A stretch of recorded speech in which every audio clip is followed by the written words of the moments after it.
आज की क्लास में लोग सीखने वाले कि कैसे इजी तरीके से स्टैंडर्ड डिवीजन निकाला जाता है, वो भी कॉन्टिन्यूअस सीरीज में। तो क्वेश्चन हमारा कुछ ऐसे दिया होता है, दो कॉलम दिए होते हैं। पहला कॉलम दिया हुआ है यहाँ पे क्लास इंटरवल, दूसरा क्या दिया हुआ है, फ्रीक्वेंसी। हमें निकालना है यहाँ पे स्टैंडर्ड डिवीजन निकालना है, वो भी किस मेथड से, स्टेप डिवीजन मेथड से। तो जब भी क्वेश्चन हमारा कॉन्टिन्यूअस सीरीज का दिया होता है तो सबसे पहले उसमें एक कॉलम बनाते हैं जिसका नाम होता है एक्स। एक्स क्या डिनोट करता है, मिड वैल्यू। निकालने का जो तरीका होता है बहुत इजी होता है, हमेशा दोनों नंबर को ऐड करते हैं क्लास इंटरवल के और उसको 2 से डिवाइड कर देते हैं। यानी 0 से 10 ऐड करेंगे, कितना आएगा हमारा 10 आएगा, 10 को डिवाइड कर 2 से, तो आंसर कितना आया 5। फिर ऐसे 20 को 10 से ऐड किया, कितना आया 30, 30 डिवाइड बाय 2 किया, कितना आ गया 15। अगला हमारा आ जाएगा 25, फिर 35 और ये आ गया 45। हमें करना क्या है, इन दोनों नंबर्स को ऐड करना है और ऐड करने के बाद जो भी आंसर आता है उसको 2 से डिवाइड कर दे। जैसे हमारा ये है 30 प्लस 40 कितना हो गया 70 डिवाइड बाय 2, तो आंसर कितना आ गया हमारा 35। तो सबसे पहले हमें क्या करना है, x निकाल लेना। अब दूसरा कॉलम जो बनाते हैं जिसका नाम होता है dx, फॉर्मूला होता है इसका x minus a upon I. अब x हमने अपना निकाल लिया, हमें एक a चाहिए और दूसरा क्या चाहिए, i। तो a हमारा क्या होता है, जैसे हमने मीन में पढ़ा था कि a का मतलब क्या होता है, अज्यूम मीन, और वो हमें अज्यूम करना पड़ता है अपने x में। x में जो मिडिल में एक नंबर होता है उनमें से किसी एक नंबर को हम लोग क्या मान लेते हैं, a। तो हमने a यहाँ पे किसको मान लिया है, 25 को। i क्या होता है हमेशा, तो i हमेशा जो भी क्लास इंटरवल होती है उनके बीच जो डिफरेंस होता है वो i होता है। तो यहाँ सब में डिफरेंस कितने का, हमारा 10 का, तो i कितना हो जाएगा हमारा 10। अब करना क्या है, अपने x से a को माइनस करना है और जो आंसर आता है उसको i से क्या कर देंगे, डिवाइड। तो पहला जैसे करेंगे तो 5 को माइनस करेंगे, 25 से डिवाइड करेंगे 10 से, तो ये आंसर आ जाएगा हमारा माइनस का 2। फिर अगला हमारा 15 से 25 माइनस के डिवाइड बाय 10 किया तो आंसर आ गया हमारा -1, ये आ गया 0। अब 35 से 25 माइनस करना है तो हम माइनस करेंगे यहाँ पे 35 माइनस 25 और डिवाइड करेंगे उसको 10 से, तो ये आंसर आ गया हमारा 1 और ये निकल के आ गया 2। तो ये हमारा सबसे पहली चीज निकल के आ गया जिसका नाम है dx।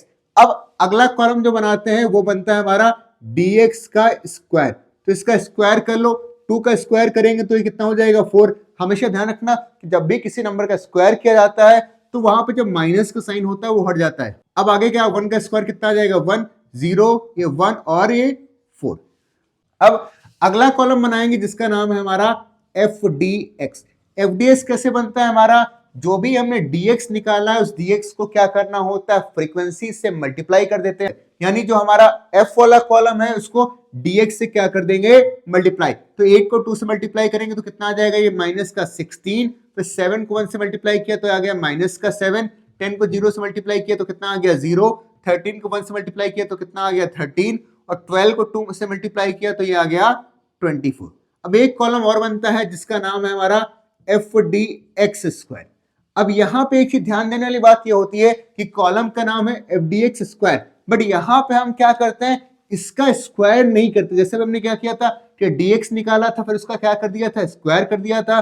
बट यहाँ पे fdx निकालने का fdx का स्क्वायर नहीं करते हैं। यहाँ करना क्या होता है, तो fdx स्क्वायर निकालने का तरीका जो होता है, हमें अपने f को मल्टीप्लाई करना पड़ता है dx स्क्वायर से, स्क्वायर नहीं करना। यहाँ पे ध्यान देना कि dx तो स्क्वायर होता है बट fdx का जो स्क्वायर लिखा है ये स्क्वायर नहीं होता, बल्कि हमें करना क्या होता है, यहाँ पे जो भी हमारी फ्रीक्वेंसी है उसको मल्टीप्लाई कर देते हैं dx स्क्वायर से। यानी 8 को मल्टीप्लाई करेंगे 4 से तो ये आ जाएगा हमारा 32।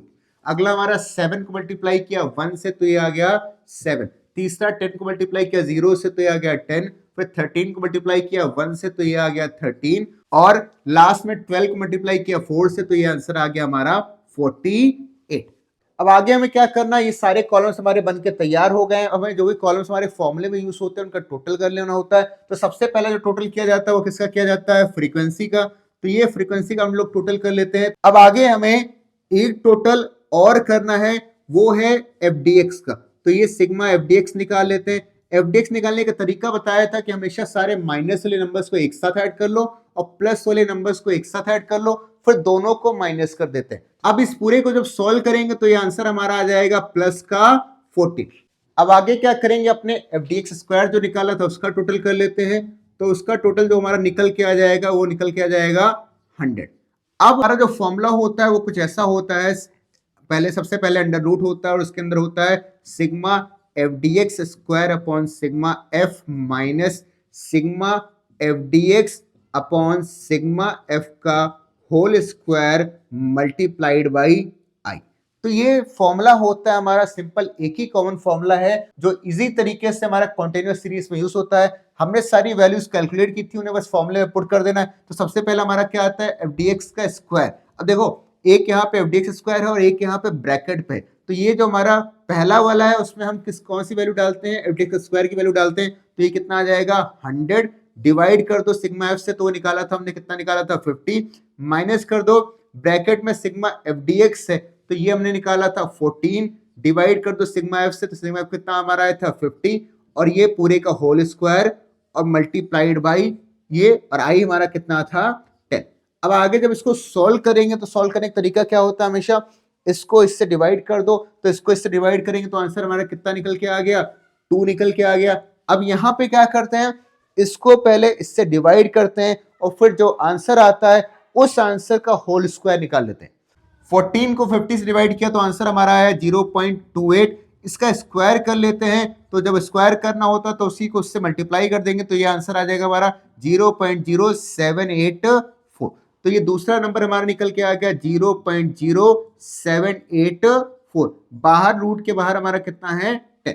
अब अगले स्टेप में क्या करना है, हमें इसमें से इसको माइनस कर देना है, फिर जो आंसर आता है उसी आंसर पर रूट का बटन दबा देते हैं या रूट सॉल्व कर लेते हैं, और जब फाइनल जो आंसर आता है उसको हमें क्या करना है 10 से मल्टीप्लाई। तो सबसे पहले हम क्या करेंगे, 2 से माइनस करेंगे 0.0784, जो भी आंसर आएगा उसी आंसर पे हमें क्या सॉल्व करना है, रूट दबा देना है। तो इसमें से इसको जब माइनस करेंगे तो ये हमारा आंसर आ जाएगा 1.9216, मल्टीप्लाई बाहर किससे रहेगा 10 से। अब अगले स्टेप में क्या करना है, हमें इसका स्क्वायर रूट जो होता है वो ओपन कर देंगे और फिर जो फाइनल आंसर आएगा उसको 10 से मल्टीप्लाई कर देना है, तो जो मेन हमारा आएगा वही होगा हमारा स्टैंडर्ड डेविएशन। तो यहां जब माइनस करके मल्टीप्लाई करेंगे तो हमारा आंसर जो फाइनल निकल के आएगा वो आएगा 13.86।